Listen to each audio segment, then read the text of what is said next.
Jai Hind students. Today again we will discuss some reasoning question of first chapter. So today's first question is, why does a desert cooler cool better on a hot dry day?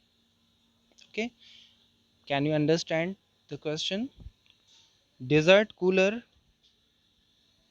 Cool करता है ज़्यादा hot dry day में, यानी बहुत सख्त गर्मी जिसे आप बोलते हैं, जब बहुत तेज़ धूप होती है, गर्म दिन होता है बहुत ज़्यादा, तो कूलर में ठंडी हवा ज़्यादा ठंडी होती है। क्यों? Because on a hot dry day temperature is high. सबको पता है कि अगर बहुत ज़्यादा तेज़ धूप होती है, कड़क धूप जिसे आप बोलते हैं, तो वहाँ पर टेम्परेचर हाई होगा। And humidity is less. Humidity मतलब नमी। ठीक है, जैसे आप जानते हैं कि बारिश अगर हो जाती है गर्मियों में, तो बारिश के जस्ट बाद बहुत ज़्यादा गर्मी, उमस जिसे आप बोलते हैं, वो ज़्यादा हो जाती है, यानी ह्यूमिडिटी, नमी। Okay, which helps in better evaporation. यानी अगर ह्यूमिडिटी, हम पढ़ चुके हैं इसका रीज़न कि ह्यूमिडिटी अगर हाई हो तो इवेपोरेशन का रेट घट जाता है, और अगर ह्यूमिडिटी कम है तो इवेपोरेशन हाई होगा। और अगर टेम्परेचर हाई है तो टेम्परेचर हाई होने पर इवेपोरेशन फास्ट होता है। तो यहाँ पर हॉट ड्राई डे में ह्यूमिडिटी कम होती है जो इवेपोरेशन को बढ़ाएगी, और टेम्परेचर भी हाई होता है जिससे इवेपोरेशन बढ़ेगा। और इवेपोरेशन अगर फास्ट होता है तो इवेपोरेशन कॉजेज कूलिंग। ये रीज़न आप पढ़ चुके हैं पहले भी।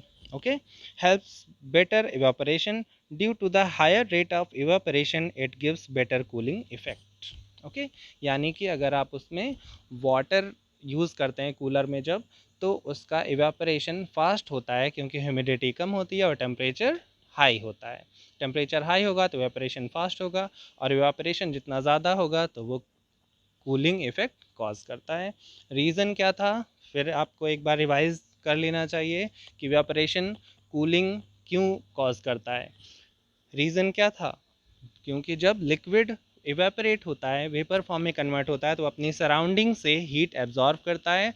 That is latent heat of evaporation और latent heat of vaporisation.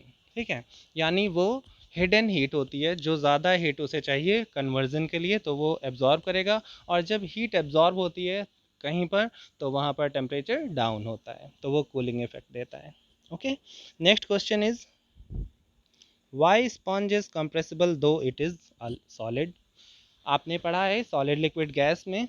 Solid liquid gas में हम बात कर चुके हैं कि सॉलिड में जो होते हैं वो पार्टिकल्स बहुत क्लोज होते हैं, और उनके बीच में स्पेस कम होता है, और उनके बीच में स्ट्रॉन्ग अट्रैक्शन फोर्स होता है। ठीक है, ये बात हो चुकी है। लेकिन जब आप बात करते थे कंप्रेसिबिलिटी की, तो सॉलिड में कंप्रेसिबिलिटी सबसे लो होती है, यानी नेग्लेजिबल होनी चाहिए। ठीक है, ये रीज़न था। अब यहाँ पूछ रहे हैं कि ये स्पंज जो होता है, स्पंज का मतलब फोम आप कह सकते हैं, जैसे गद्दा होता है जिसकी पिलो होती है, तकिया गद्दे में, ठीक है, मैट्रेस में, पिलो में, इन चीज़ों में जो फोम यूज़ करते हैं, वो भी दिखने में क्या है, सॉलिड है। लेकिन आप उसे पुश करते हैं, दबाते हैं, कंप्रेस करते हैं तो कंप्रेस हो जाता है, दबाते हैं तो दब जाता है, फिर उसे हटाते हैं हाथ से दबाने के बाद तो फिर वो पहले जैसा हो जाता है। यानी उसका शेप क्या है, फिक्स रहता है, वैसे ही रहता है। लेकिन जब आप कंप्रेस करते हैं तो कंप्रेस हो जाता है। रीज़न क्या है इसका?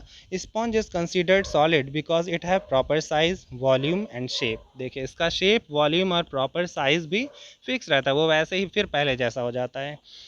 But it is compressible due to having minute holes. छोटे छोटे उसमें बहुत सारे होल्स होते हैं, ये सबको पता होगा। फोम अगर आप देखेंगे तो उसमें छोटे छोटे होल्स होते हैं। वेयर एयर इज ट्रैप्ड, उन होल्स में क्या होती है, हवा भरी होती है।